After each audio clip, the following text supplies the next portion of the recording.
educated differently about South Africa.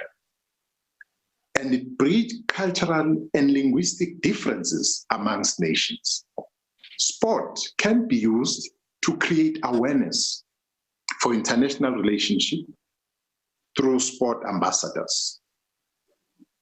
Sport events can be used to create a legacy for a host country, improving its image in the world. Sport can be used to create legitimacy for a new nation, As I conclude, the program director, I want to emphasize the point that sport plays an enormous role in our daily lives. This is one aspect of life where everybody, young, old, black, white, rich, poor, have something to exchange in conversation about. This is the aspect of our life where ordinary people are experts in. And similar to other cultural global phenomena, such as popular music, food, and dance, sport entails a universal language that everyone speaks. As a former president, the late President Madiba, once stated, and I quote, "Sport has the power to change the world, to inspire and to unite people in a way that very little else can." To that extent, Program Director, I would want to thank you for your attention and the opportunity. Yambos, thank you very much, and indeed for that contribution that you have just made here. It's going to be a very interesting dialogue here, I must say. The Center for Africa-China Studies in the UJ Library are bringing us this dialogue, of course, in partnership with the IFA. Minister, you have raised various issues relating to what sports diplomacy is. But let me just remind our audience that we have here the president of SAFA, Ntate Denny Jordan. We have here the former captain of Bafana Bafana, Neil Tovey. We have here Gary Rathbone, one of the most well-traveled producers on the African continent and globally. We have here Kujo Amankwa, the Ghanaian-born African soccer journalist. And we will definitely have a good time. But before we do that, let me just, from an academic point, quickly invite David Maimela. David Maimela is a former student activist. He's currently also a board member at the SABC, but his daily job involves, of course, taking care of the health matters of the province of Gauteng as the head of the MEC's office. But over and above that, David is a specialist on international relations and foreign policy. He has written extensively, a founding member of MISTRA there. David, quickly just share with us, what is this soccer diplomacy that we're talking about from an academic point? And perhaps you will find time to also go into that paper that you wrote some time back regarding the 2010 World Cup. Yeah, well, thank you, Mpo. Thank you very much for this opportunity, and really a happy birthday and a gracious anniversary to our founding father, President Nelson Mandela. Really, thank you for this opportunity. I think that what I really am going to do quite briefly, and hopefully I can do so in quite a few strokes, is that I'll speak about the role and the leadership of the former president in relation to sports diplomacy in general, but football diplomacy in particular. And in this regard, I'm just going to be deliberate that conceptually and historically, we consider rugby to be part of the broader family of football, just like you would have a soccer and the American football, etc., etc. So in that instance, for me, I think it is important to always associate Nelson Mandela with the three major, or what they normally refer to as mega events, that have taken place here in our shores. Let me start off by saying that the task of former President Mandela, insofar as our foreign policy is concerned, was very simple, straightforward, and very direct. The first task that he had in his hand was to basically reinsert South Africa into the global community of nations. And secondly, it was for him to basically express and expose to the entire world the new founding values of our new democratic society, starting from 1994. And in that way, then he sought to basically reset our foreign policy agenda, and he had to make sure that we actually do away with our previous kind of image as a pariah, in the global community. And I think I must also say that he also associates with sports and football in particular, because he himself was an amateur boxer, as you remember. So he understood the power and the role of sports in society, which I'll speak to quite briefly.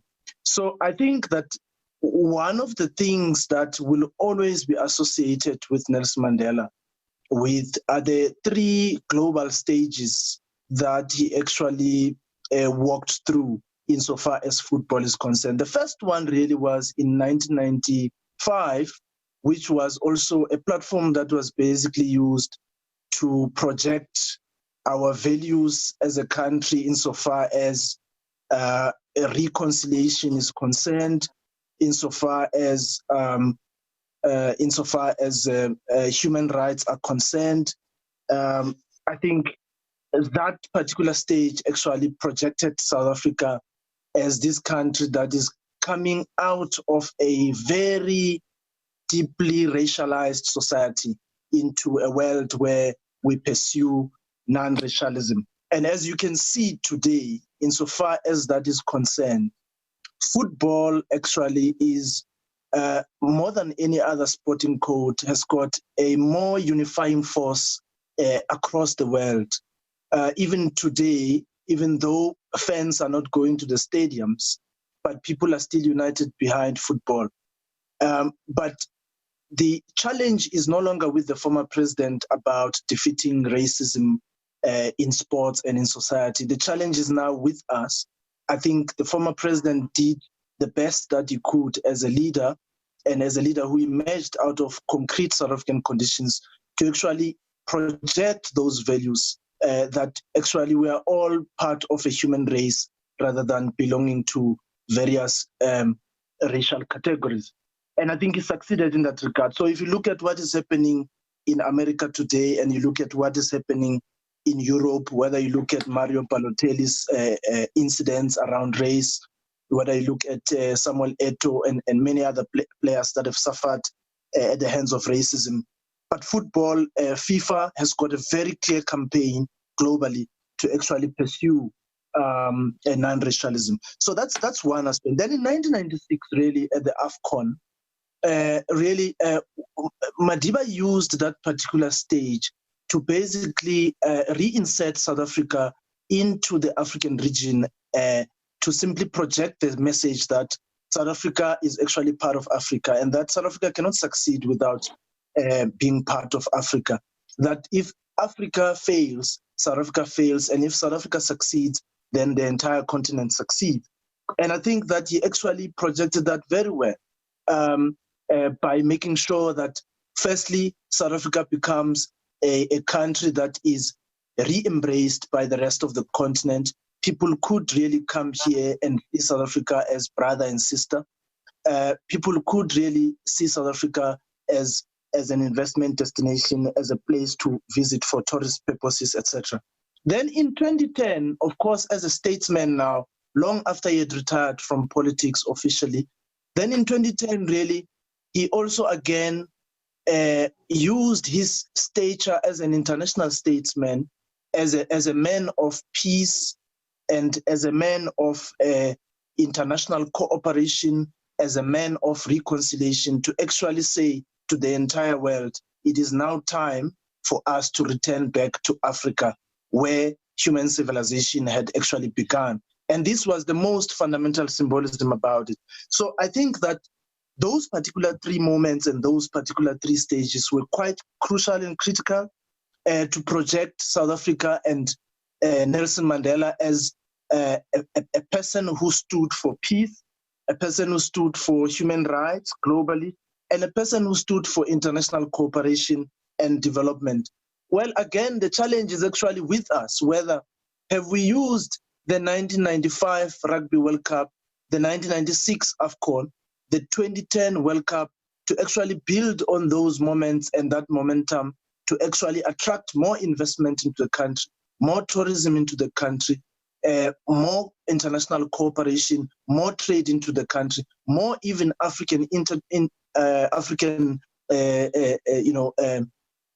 intercontinental trade. So I think that Madiba has actually done a lot in achieving and setting the stage and resetting the agenda. So he has done his part. It's now for us actually to take the baton forward. And it's actually a bit questionable and doubtful whether we are still holding on to those momentums. Are we still seeing South Africa and the African continent as a destination for international trade and investment? Have we used those moments to actually build that particular momentum to attract a lot of investment in this regard? So I think in a nutshell, I think that's what he achieved, that's what he symbolized, that's what he stood for. So I think really his legacy is quite great in this area. Well, David, thank you very, very much. I wasn't expecting you to be that brief, but can see that we're making progress. Thank you very much. Let me just carry on now and go to the man who has seen it all when it comes to South African football. Who am I talking about? I'm talking about Danny Jordaan, a former member of parliament, a former executive mayor. Well, a former couple of things, but what he still is the what he still is the president of the South African Football Association, and this is a man who has been there. He has seen Madiba take this country from what it was not into what it turned out to be. President Danny Jordaan, just share with us, and later, indeed, Neil Tovey, I'm still going to ask you about the Nigerian assertions that you only won AFCON because Nigeria was not there. But we'll come to that. It's also part of soccer diplomacy. President, it's your time. Thank you very much. I must thank you for inviting me to participate in honor of Madiba. I had a good fortune of traveling with Madiba for 10, 11 hours in the bidding process. And I can tell you, Madiba is the most wonderful storyteller. I could listen to him. And yesterday was the final. And Nelson Mandela made that memorable appearance at the FNB Stadium to wave goodbye to the friends, and millions on television viewers around the world watched and waited for that long appearance of Madiba in the 2010 World Cup and appreciated that he appeared at the final. And if we understand diplomacy to be an art of dealing with people in a sensitive and tactful manner, skill to manage international relations, to win hearts and minds, and not to arouse hostility, President Nelson Mandela was a super diplomat. I remember, you know, as the NSC, we had taken a decision that the Springbok is an apartheid emblem, and therefore it must be removed and replaced by the Protea. We had already taken those decisions. And we were called by Madiba, and we met him at his house. And that was one of the most difficult days of his life. And yet he was ready to deal and engage with the sport leaders. And he said to us, look, I want to ask you, is there anyone amongst you that can tell me anything about the horrors of apartheid? We listened and said, no, Madiba. Is there anyone who can explain to me what apartheid means and what apartheid is? We said, no, Madiba. He said, okay, explain to me, why are you against the Springbok? And you have agreed you cannot tell me about apartheid, so I want you not to refer to anything of apartheid. Of course, our main argument was just taken out, and we had no argument. And then he started explaining to us about nation building, about reconciliation, about symbols, and the importance of the Springbok to rugby and its history, and so on. And so if you see, then there was a compromise that on the rugby jersey was both the Springbok and the Protea as a compromise. And so Madiba looked not at the problem, but at solutions. And when he talks about sport as the power to change the world, is the power to inspire, it's the power to unite people, it can create hope where it's only despair, it's more powerful than government in breaking down racial barriers. Madiba pursued this path. But also we must say that there are people like Dr. Ashwin Desai says that that nation created on a sport field crumbles in a few months. And very often people talk about sport create a 90-minute patriots. And after that, they go back to their ways. But Nelson Mandela understood that sport alone cannot achieve a non-racial and equal society. But sport is a very important contributor or a starting point in that process. Nelson Mandela understood that the use of sport is a diplomatic tool, but clearly not the only factor in building a non-racial society. Madiba pursued an inclusive non-racial society as a commitment and as his life struggle. His first commitment to a non-racial society was not made on a sports field, but in a courtroom as an accused for fighting against racism and apartheid. In the Rivonia trial in Pretoria Supreme Court on the 20th of April 1964, he said, during my lifetime, I have dedicated myself to this struggle of the African people. I fought against white domination and I fought against black domination. I've cherished the idea of a democratic and free society in which all persons live together in harmony and with equal opportunity. It is an ideal which I hope to live for and to achieve, but if need be, an ideal for which I'm prepared to die. So that lays at the base of Madiba's looking at sport. So when he walked into South Africa and out of the prison in 1990, he walked into becoming the country of our, the president of our country. But he walked into a racially divided society. He walked into a South Africa with almost all its major codes racially divided. In football, for example, we had 4 bodies pretending to be national bodies, racial separate bodies. Rugby had 2 racially divided bodies. Cricket had 2 racially divided bodies. And so did netball and hockey and swimming and all other codes. That's the first thing that Madiba walked in as he walked out of prison. The second thing is that all the major sport codes were either suspended or expelled from international bodies. Of course, that is our campaign. And of the 128 national federations, only 28 of the very small codes still had contact with international federation. So he was faced with a society far from his ideal expressed in his speech in the Rivonia trial, a free society in which all persons live together in harmony and with equal opportunities. And that, of course, comes after a long struggle for the isolation, suspension, and expulsion of South Africa. After the Sharpeville massacre in 1960, FIFA suspended South Africa in 1961. After the 1976 Soweto uprising, FIFA expelled South Africa as a member of FIFA.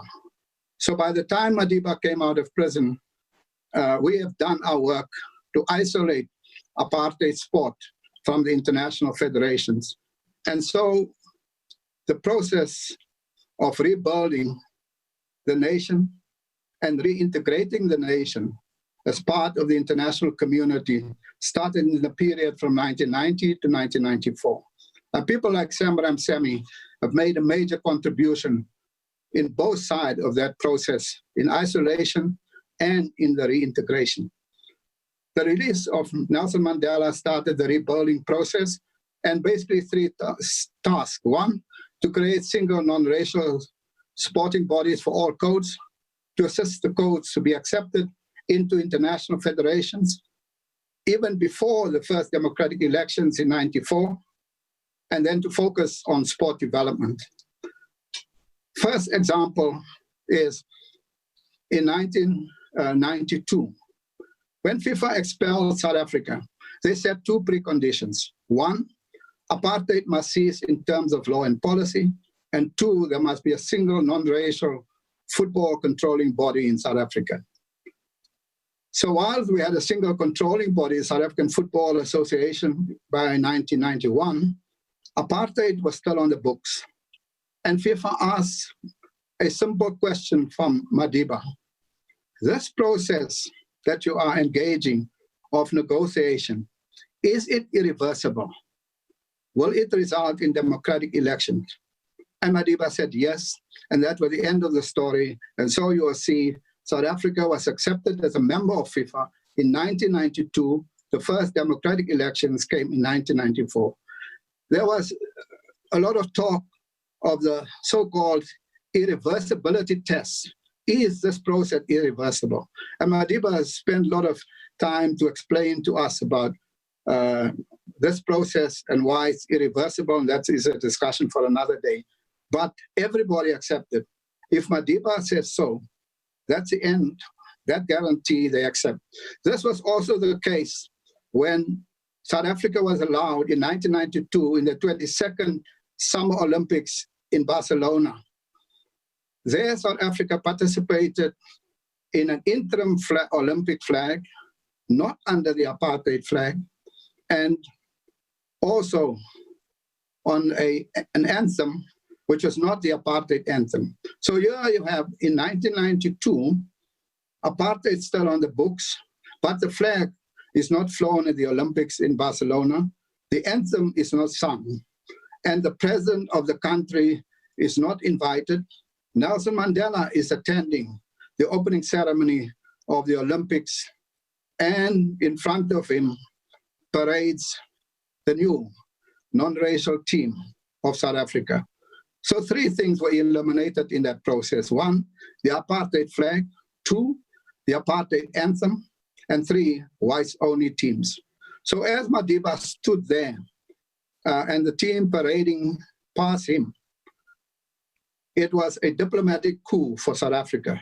Millions of people saw the new president, yet to be voted for and elected, standing there amongst the presidents of the world, the leaders of the Olympic movement, and all the federations of the world and teams greeting Madiba as if he was already the president of this country. And there again, Samra and Semi worked closely with Madiba to achieve that. So clearly understood the power of sports diplomacy. Major sport events like the Olympics, the Football World Cup, the Rugby World Cup, were all important because their countries parade the national flag, the anthem, the teams. It demonstrates countries' organizing ability and infrastructure. The people of the country are televised to audience of millions, if not billions, worldwide. Many presidents of countries see this as a major diplomatic opportunity for their countries, and they would invite heads of state to the meetings during the event, as we've seen in the 2010 World Cup in South Africa. Presidents from South America, African states, European states, the King of Spain was present, the head of state of Germany, and many other European federations or states were there. It was clear that Nelson Mandela, from his inauguration day, on the inauguration day, he left 120 heads of state and went to watch the match Bafana Bafana versus Zambia, as he understood the power of sport. The masses in the stadium welcomed and celebrated their new president. And this was the path of South Africa's first democratically elected president, which is set on the very first day of his inauguration. It was continued with the appearance of the Rugby World Cup finals, won by South Africa, 95, 96 African Cup of Nations final, won by South Africa. And this set the basis for his commitment to the 2010 bid, and finally traveled with the bidding team to Zurich and make the final presentation on the 14th of May, 2004. The announcement of South Africa as the first African country to host and awarded the World Cup after a period of 100 years of FIFA history. FIFA was formed in 1904, and the first African country, South Africa, was awarded on the 15th of May, 2004, 100 years later. So every country, as we've seen, every country president wants to meet Madiba. So we did not have to explain the details of our bidding plans. We simply have to present Madiba and present photo opportunities and greetings. And that was the end of that bidding process. The award of the World Cup to South Africa was very special. When Madiba said, upon receiving the trophy, "I feel like a young man of 15 years. I won't tell you what else he said. He told us that he listened to the 1966 World Cup on a radio while in prison on Robben Island. And he could never dream that this event will be hosted in his country. So it was a special moment for him." The 2010 World Cup was, of course, confronted by Afro-pessimism, fear of traveling to South Africa, and consistent talk of a plan B. And we know all of the challenges that we faced. Will they be ready?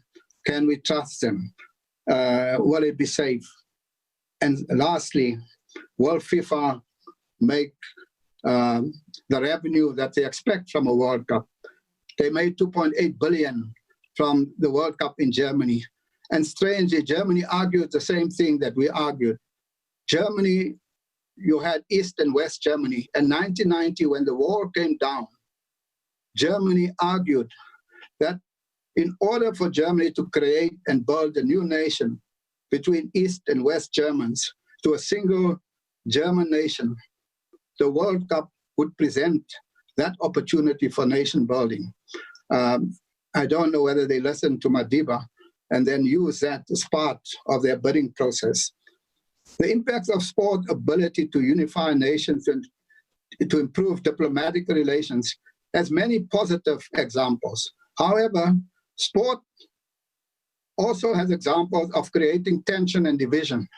One such example is what is called the soccer wars between El Salvador and Honduras on the 14th of July, 1969, after a 3-match series qualification for the World Cup for the 1970 FIFA World Cup in Mexico.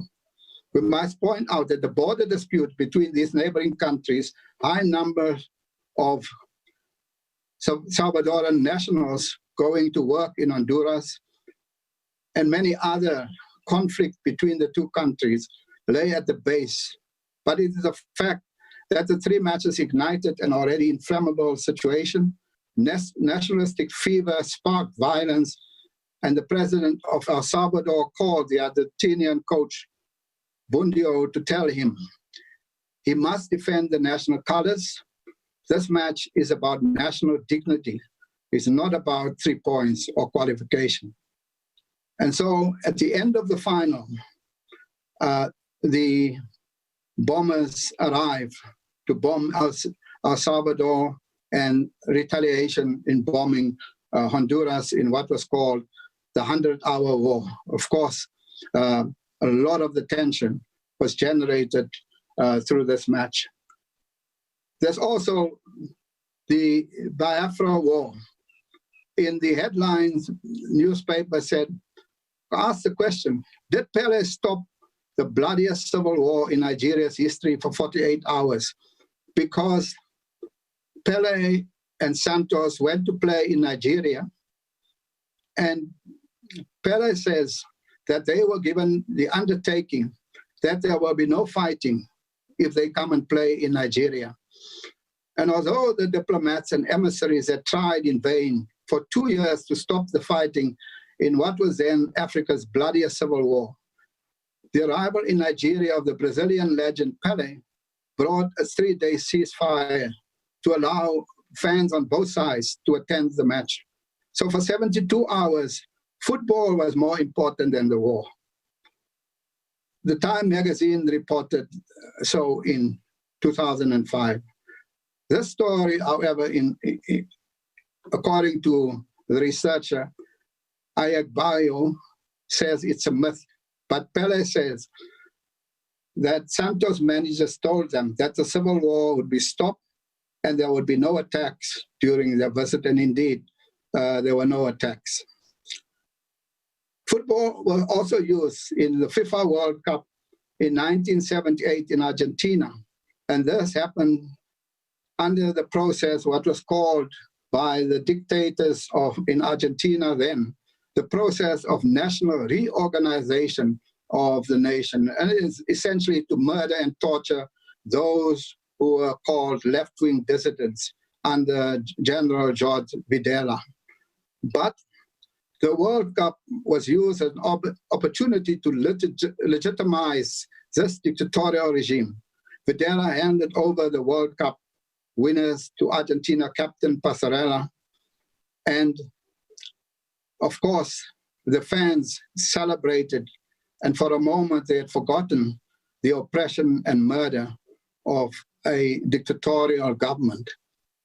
Nelson Mandela's approach, however, is rooted in the struggle for democracy, in nation building, and as a moral and ethical base for sport as a contributor to society. And therefore, if we look back at what we have achieved through the support of Nelson Mandela, we were accepted by FIFA in 1992, even before the 94 elections. Madiba was there in the award of the World Cup, and we were awarded the World Cup in 2004, the 2010 FIFA World Cup. He had traveled throughout many occasions supporting the bid. And of course, Neil Tovey can tell you about Madiba. If he cannot attend the match, he would phone, and he would always talk about the importance of sport in the lives of the youth of this country, and of sport as a nation builder, and help South Africa to reintegrate into Africa first, and also into the global community. And sport gives you that platform for such integration and the building of a nation. Thank you.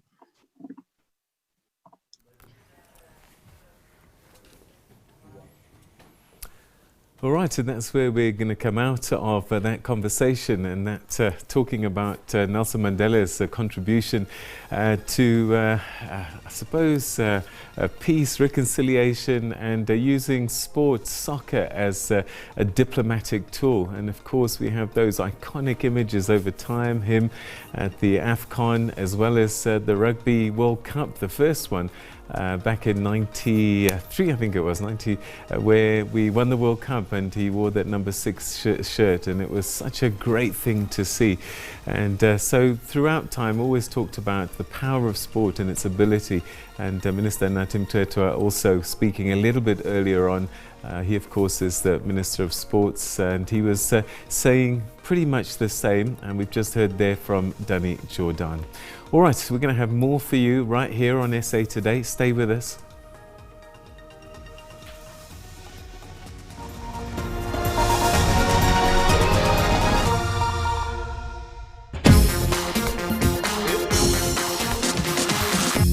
I'm an ex-offender.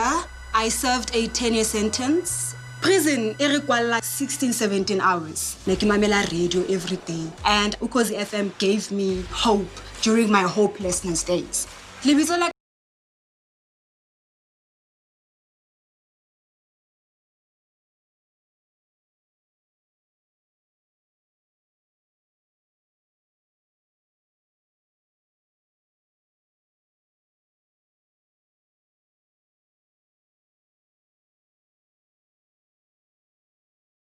That we have, no matter what language or community or religious affiliation that you have, whatever it might be, everybody understands sport so well, and it's the one thing that really unites people in the world better than anything else. And certainly some countries, and certainly South Africa is a country where sport means a lot, and that's something that that Madiba understood instinctively. I think being a sportsman himself, being involved in sport, and being somebody that appreciated sport, and then to be able to and saw the value of that within his own community, his own life, he actually could carry that through into his diplomacy, into the way that he engaged with his political kind of thinking, and the way that he wanted to kind of bring people together. You talk about the continent as well. I mean, and certainly the effect. Traveling, I think Kujo will probably back this up in many ways as well, but certainly in my years sort of traveling and working around at the African continent, and from as a sports journalist and producer, doing content and covering stories and things like that.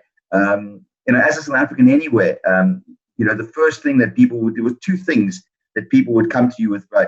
Would say, you're from South Africa, and they would say the first thing is Madiba, and the second thing was Bafana. Those were the two things that basically everybody, that was the first perception that led everybody's perception about the way that they saw South Africa. And it mattered to everybody on the continent. And I think that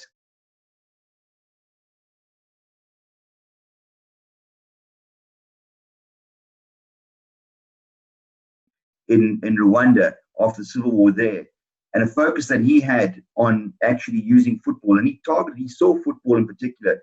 And he said, this is the way that I'm going to actually unite the nation. And he put a lot of effort and time into rebuilding the Rwanda national team, and getting football played in the country, and getting the teams, and getting people to say to people is that when you support this team, it's not about being a Hutu or a Tutsi, it's about being a Rwandan, because this is the Rwandan national team, and created that identity.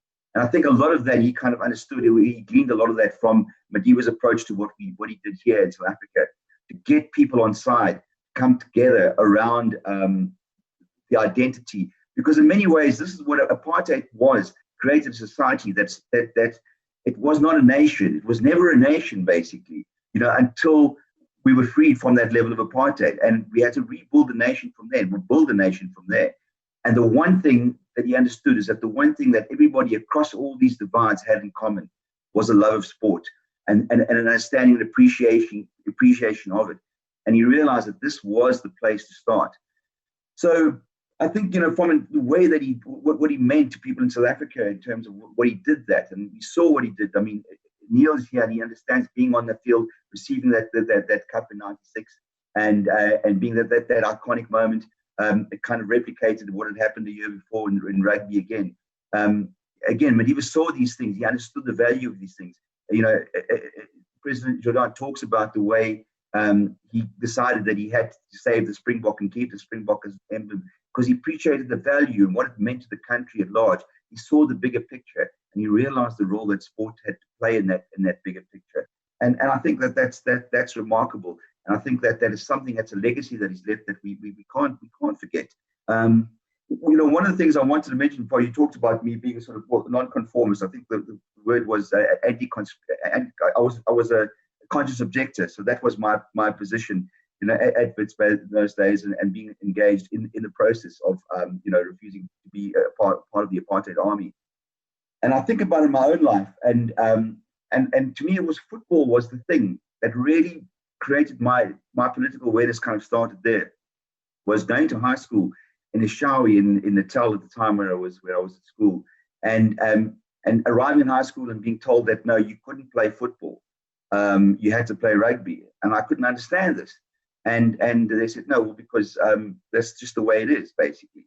And it was an implication was that Black South Africans played football and white South Africans were supposed to play rugby. But I'd grown up sort of obsessed with football as a kid, and football was the only thing that mattered to me. It was the first time in my life I got confronted with this, how it actually impacted on my life. I mean, it seems selfish, but it was such an awareness that sport creates in that way. And I think that is a trigger for so many. And again, this is why, sport has such a valuable role to play. And again, this is what Madiba saw in the country, where people would be changed by saying, hang on, how can I have, this is, if I can't play sport normally, then this society is not a normal society. And then if I have to make the decision of what is really important to me, the sport that I want to play in a normal society, then you've got to say, well, then the society, the problem is not my sport that I want to play. The problem is the society. And society, has to fundamentally be taken to task and changed, because it is fundamentally wrong. And to me, that was in a very sort of small way in my own kind of environment was where my journey started to grow, to become to understand why, the iniquity of apartheid. I know that it meant a lot more to millions of other South Africans, but in my small way, that's what kind of led me on my steps to change my mindset and eventually becoming a conscious objector in this role. And I think that this is why it is an important thing to remember and to see what he's done. As you say, the impact that he's made on the continent, the impact that it's made to people in this country, and the focus that he's created around that, I think is immeasurable. And I'm glad to see how it's played out. I think the biggest challenge for us now really is that how do we keep that legacy alive? How do we still bring that into our day to day? Are our sports federations, are we growing? Are we moving in the direction that he set us out on? Are we keeping that flame alive? And I think it's very, very important that we must always consider in what we do, whether in whatever role we are, whether it's in the media space, whether it's the federation space, whether it's a sportsmen and women on the field themselves, that what we do, we've got to constantly remind ourselves that it's important that we are doing it for the nation. We are doing it for all South Africans. The value has to be to make us better as a nation and as a people. And it's not just about, what it means to us personally, but what it means to the nation. And I think the biggest challenge now is that we need to make sure that we keep that flame going, we keep that vision and that approach alive, and that we move that forward, so that we, that we take what he'd set down, what he's put in place, and we build on that and take it to greater levels, because I think that there's still a long way to go. We have come so far, but this is not a time to rest on our laurels and say, look what we've achieved. This is the time to say, we've come so far. There's so much more that we can achieve, and that we can achieve it by working together and by keeping in mind that what we are doing, this is for all South Africans, equally together. And we have that responsibility to deliver that. I know certainly from my point of view, the role that I've just recently moved into at the SABC, to me, it's another honor, another great privilege to now be responsible, in a sense, for the sports content, the sports engagement for all South Africans across the country, because the SABC remains that broadcaster that speaks to all South Africans, and it's a challenge, and it's a challenge that I'm really relishing, because I think that it's a response. I feel a real genuine sense of responsibility here to make sure that I can deliver and make it work for all South Africans. I think it's important that we keep that in mind, and I think that is the lasting legacy and the lasting message I think that we want to take from what he has set out, the program that he set in motion, as far as sport is concerned, and what it means to South Africa and what it means to the world. Yeah, I mean, I don't have a long speech prepared for this, okay, but I think that from the heart, it's really what I wanted to say is that it has made a huge difference. It's made a big impact in Africa, around our continent, around the world. And I think the other thing, as I said, is that we need to make sure we keep that momentum going and we keep that vision alive. Gary Rathbone, thank you very much for that. I know you say it's not long, but when you speak from the heart, that's when you speak the best message. Let me call on the captain. There have been all sorts of allegations, and look, Neil, in the international relations space, we saw you lifted the cup, but behind the scenes there were, accusations and counter accusations. There was a diplomatic row that was unfolding, during that period.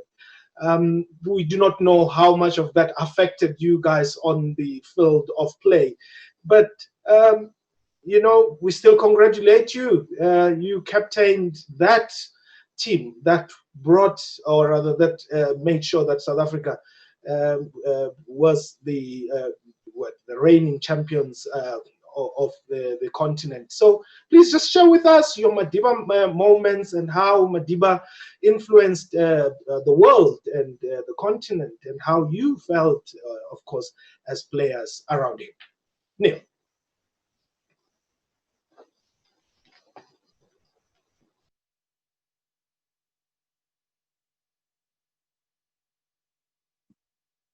Neil, you got mute on. You got to take your mute button off, Neil.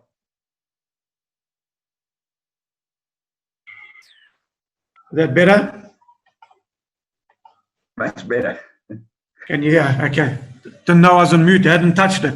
But anyway, Program Director, thanks very much. And to all concerned, a very good afternoon. The political side with regards, I'm sure you're talking about Nigeria and the talk of would we ever have won in 1996? And I mean, I can't remember Nigeria beating us at home and in a top official match. So, and we also felt that probably the main team to oppose us at that time was the Ghanaians, and Kuju could maybe add, but you know what happened to them in the semi-finals. So we weren't too concerned about the Nigerians from a political aspect. We just had to play our game and play our football. But what a special gentleman Madiba was, before I was playing in the apartheid time as a white footballer in the townships with Durban City, Amazulu, and Kaizer Chiefs in the early 90s. And what he gave me was the opportunity just to come out and not just play in my country, but to play outside my country on the international front. And that was very, very special for any sportsman, or in my aspect, a footballer, because there was so many greats, international greats in the football field, Jomo Sonos, my brother Mark, and all of them that never had that opportunity to play in the international front. And my first international match was at the age of 30. So I lost 10 odd years on the international front, given the fact hopefully I would have played from a young age, but still found it as a huge privilege to play from the age of 30 and still play 52 times for my country. And Madiba gave me that opportunity, which was immense. And Dr. Jadon spoke about that great day where in Madiba's inauguration day, how he came to pay us a visit, and not ever had there been a president of our country, prime minister, or whatever, had come to a football match. He was the very first, and to leave all those heads of state on that particular day, and even his security did not know he was coming. He had to rally. They had to rally themselves around quickly, because usually when he would come to a stadium, there would be obviously days in advance, there would be a security checks and everything would be taking place. And Rory Steyn, who headed up his security, didn't have any inclination that he was coming to our match that day. And to wait around 40 minutes at halftime, when we got given the shout at halftime that he was coming to visit, usually halftime was about 10 to 15 minutes. We did not worry. We would wait an hour. We would wait 2 days for him to come to our match if we had to. So what a special occasion. We were deadlocked at 0-0, and then after his inspirational talk at halftime, and we were suddenly 2-0 up within 15 minutes. And, you know, that bears testimony to what a special man he was, what he did for sportsmen and giving us the belief. I mean, his moments during the AFCON in '96, he would give me a phone call before every match and say, you know, obviously we know he was a very busy man and could not attend all the matches, but every time there was a match to be played, he'd give me a call before the match and say, look, we know what the pressures were, what the Springboks had done with their success in '95, but just go out and enjoy it, and we know that you will do the job. Don't put pressure on yourselves. Just go out there and enjoy the game. And how's the team? Is everybody fit? And everybody looking forward to the match? And even on the night before the tournament, we had a dinner, and he attended, and he came through to the hotel. And I'll never, ever forget this, how humble a person he was. When he walked into that room, and there was the players' wives, families, the hotel staff, everybody that was there that night, when he walked into that room, he greeted each and every single person in that room. There would not be anyone more special than anyone else. He greeted even the hotel staff, and that was really stood out for me. That didn't matter where he was, he would greet and talk, and not just greet.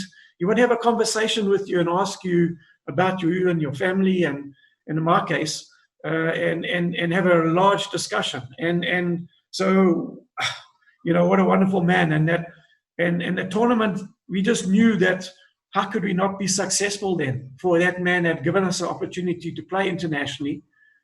How can we not be successful for him? And as we know how we grew in the tournament and got better and better and better, and knew how it brought together all the different facets of the fans. You just had to have a look at that in the final, that particular day. If you just had a look at the spectrum of the stadium and all the different races that were there present that day, and how it united and got, as Dr. Jordan said, that how it brought together the people and all different race groups, where the rugby players, yes, they had it, but on that particular day, it brought together the whole country and brought together whites that then took an interest in football, in the black national game. Was immense what it had done for the country. And in my life, how it put my life into perspective and gave me an opportunity, a profile. I mean, I've been at functions with FIFA and CAF on the African continent and the world stage, where that iconic photo with Madiba and myself receiving the trophy has laid a platform for my profile and where I've gone in the game, and kept me in the game and given me that perspective of a profile. And I'm having photo opportunities with people that have been done much more in the game than I've done. But surely that iconic photo with Madiba has just given me that opportunity. And so it's certainly changed my life and given me that perspective, an international perspective, which I've been internally grateful for. But more so, given me that opportunity to be humble in one's life, like Madiba was.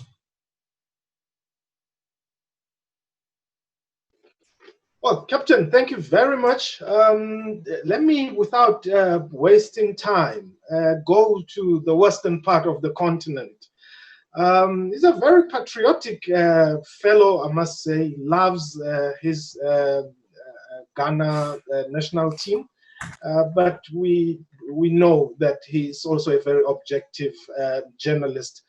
Kujo Amankwa, in the event that Minister Natim Tetwa didn't know, not that he doesn't, he does, but in the event that Minister Natim Tetwa didn't know what Madiba or who Madiba was to the African football family, how would you describe it? Thank you, Mpo. President Nelson Mandela was the epitome of what the best was about the African continent. Prior to his release from prison, Africa was considered in the global community as a third world, as a continent of disease, as a basket case. But I can assure you, in 1990 February, when he was released, the perception of Africans on the global scale changed immensely, because he brought the best qualities that, of course, everybody was expecting from a society or a group of people. So for me, Madiba was the epitome of the best of what was to be expected from us as African people. And his involvement in sports and his signature tune of supporting sports, and in particular football, created a social cohesion for a country like South Africa that was coming from a very difficult past. And I can tell you, without that social cohesion, the Rainbow Nation, as espoused by the late Agriculture and of course Archbishop Desmond Tutu, could not have held.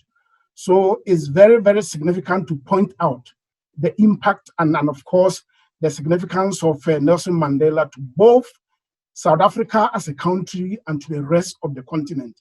He came to give us a chest out. Now you can travel anywhere and be proud and say, I'm Black and still I'm very proud. Before his release, that wasn't there.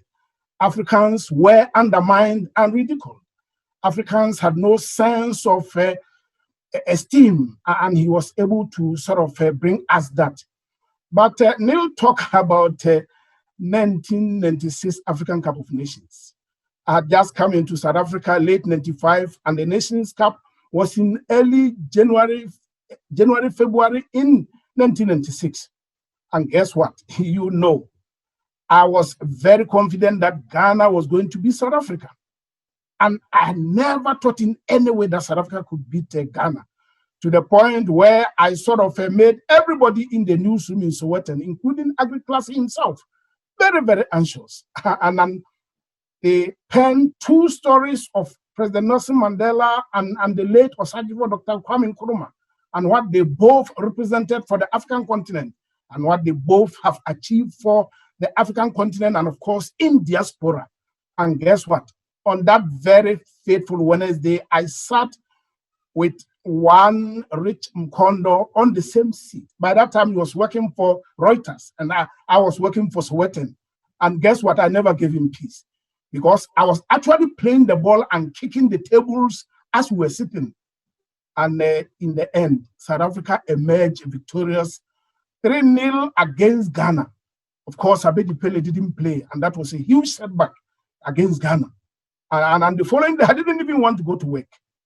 I sat in my room in a YMCA in Braamfontein, and because I've threatened the Sowetan people so much in the newsroom, in fact, Dr. Agni Klassi, the editor-in-chief, sent the driver to actually come and fetch me and to work.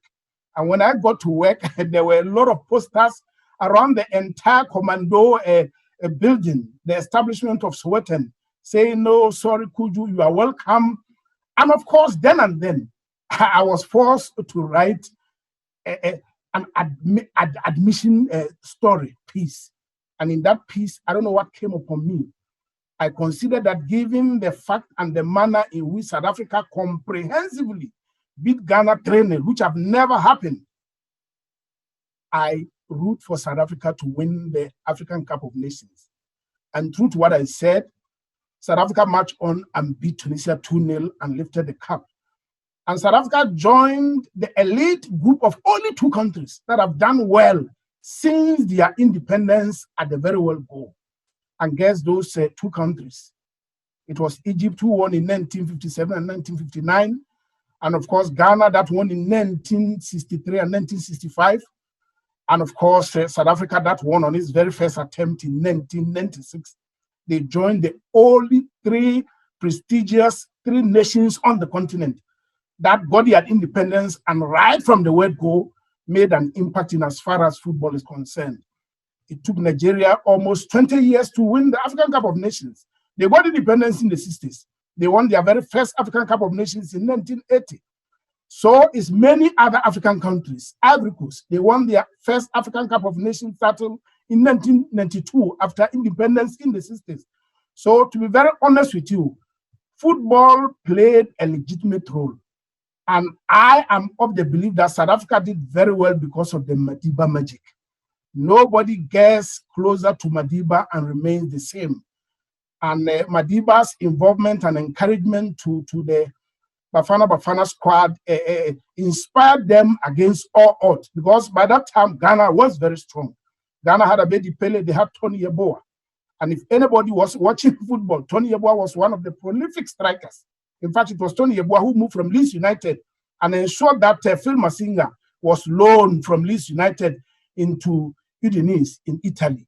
And in that year, when he came, the first best 3 goals in the EPL was Tony Yeboah's goal. Number 1, number 2, number 3. And when all is said and done, the impact of Madiba to the social cohesion of South Africa as a country is enormous. And I think he has done his bit and played his part. He has given this country the blueprint and the continent the blueprint to use sports as a catalyst to build social cohesion. Without social cohesion, nations cannot succeed. Without national unity and a sense of happiness, nations cannot succeed. And even government cannot claim legitimacy over people. And in my view, I think when you look back and look at the diplomacy of Madiba in sports and football in particular, he has done a lot and set South Africa on a solid path to ensuring that this country succeed and ensure that the rest of the continent also follow suit. Again, you look at the World Cup, I will say the last point. The success of the World Cup demystified perceptions about the African continent and Black people, both in Africa and diaspora. Like Mr. Jordan alluded, there were a lot of talk, plan A, plan B, crimes, can South Africa host it, plan C, plan Z, and yet, after a successful World Cup, where I was part of the analysts, we sat with Paul Ince, we sat with Dwight York, we sat with Western people who, proud to come into South Africa, was thinking this is a country that was a no-go area. This is a crime-ridden country. But the success of the World Cup created that feel-good factor and changed the perception, not just of South Africa, but the entire African continent. And now you can have a Trevor Noah from South Africa that sit in the United States on a comedy show and sort of speak to the American people, could be able to sit with President Barack Obama and speak to him face to face. I think these are all the legacies of President Nelson Mandela. Thank you very much, Kujo. Thank you indeed. Minister, before we close, before I call on Dr. Mnyai to just give us a vote of thanks, I would like to just invite you back. You have heard submissions from our panel, and perhaps how do you wrap it up? Well, thanks, Paul and the team, and thanks the panelists. the thread which ran through the interventions here is that each generation has its mission, fulfills it, like Madiba and others did. The onus is on us now to take this foundation to higher planes. In that way, is that we definitely have to use the potency of sport to further deepen unity in our society. What Madiba would have wanted to see as a country moving forward, we still have challenges. We've got to take a very bold stance as society that the most important thing for us is that we should unite as a society and ensure that we fully integrate into our own continent, because we are Africa, and we've got to ensure that the unity prevails. It's not going to be easy, but we'll have to take a deliberate effort to ensure that we use sport to unite our people. Minister, thank you very much there. But I think there are two questions here which are directed at Dr. Jordan. Dr. Mnyai, please just be on standby. Let me allow the president of SAFA to respond to just these two questions. The first one saying, Neil and Kujo make a very good point, saying South Africa won the AFCON on their first attempt in '96. From then on, one would have expected the country to build on that success to dominate the continent and challenge the world. However, the downward spiral is well documented. What do you think, where do you think rather South Africa got it wrong?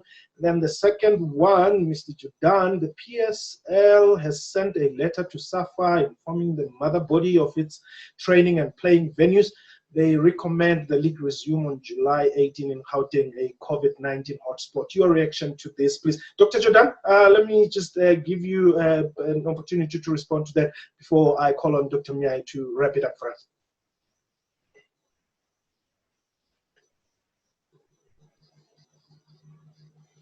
I think Dr. Jordan is still on mute.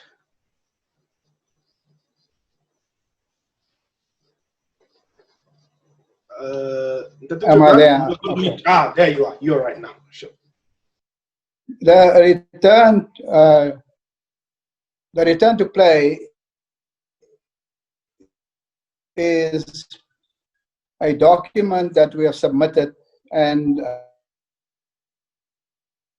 that document has been endorsed by both PSL and SAFA and submitted to the government. And is full compliance. That is an operational matter of SAFA and the CEO of the PSL. I just want to dispel a myth and maybe a falsehood that SAFA is against PSL playing. That makes absolutely no sense. I'll tell you why. The international matches will start in either October or November, and we select the players who are the best performing players in the league. And therefore, it presupposes that league matches will have been played for the coach to select the players. He cannot select them from the houses and put them in a national team in October or November. So it was agreed the path to return to play. It is a question of implementation, and the CEOs must sort it out and tell us there is compliance as demanded in terms of the regulations. And then we hope that we get back onto the field sooner rather than later.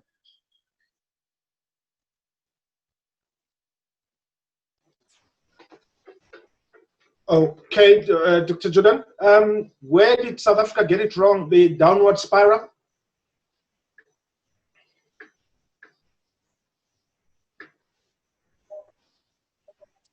No, I think, you see, if in '96, are you going to win the race in that car in 2020.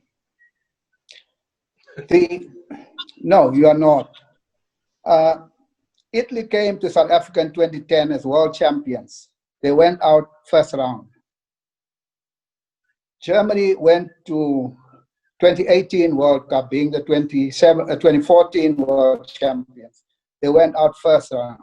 The fact of the matter is, the African continent has made tremendous progress in terms of development, and it's a very competitive environment these days. However, look at our achievements.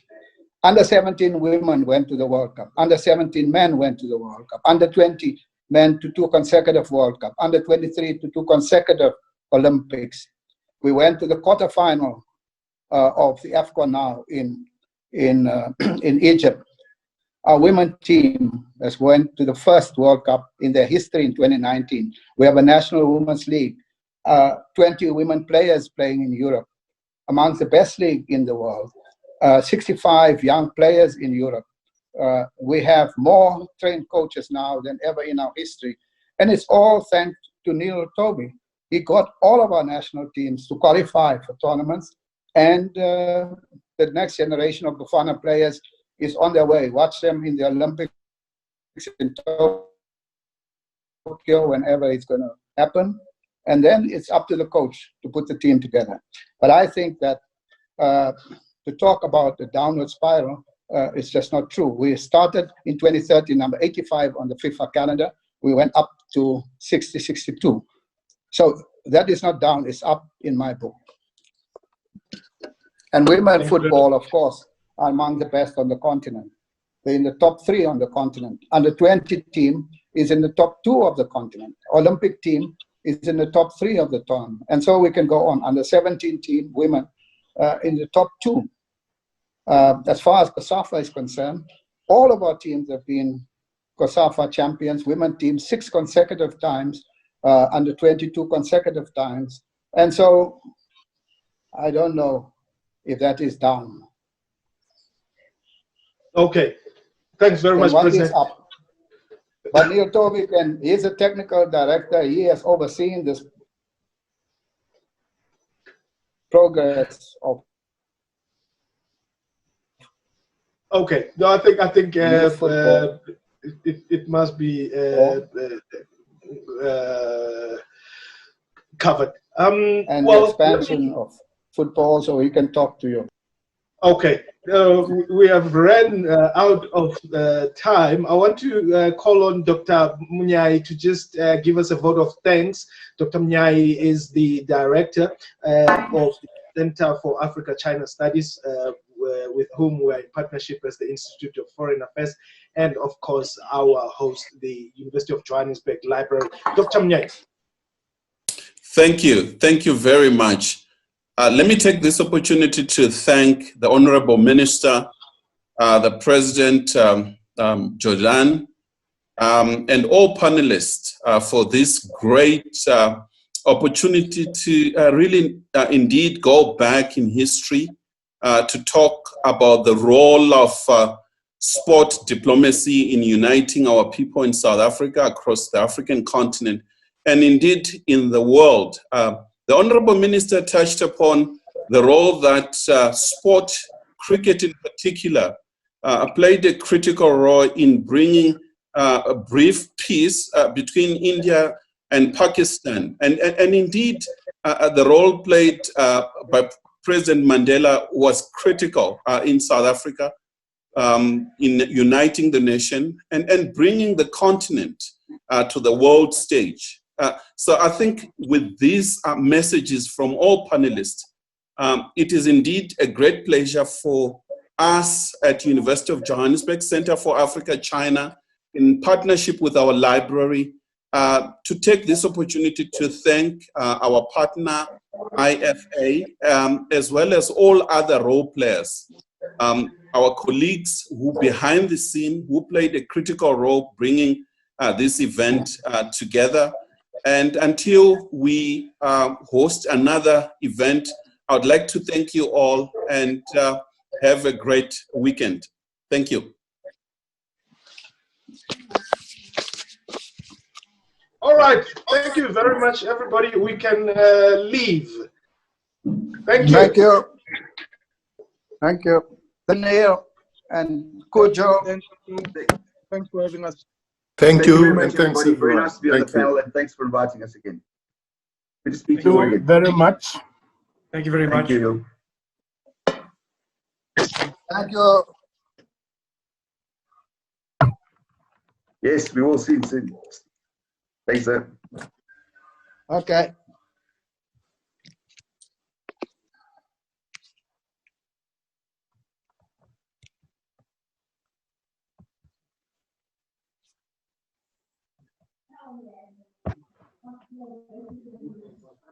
That guy was a board member. My name.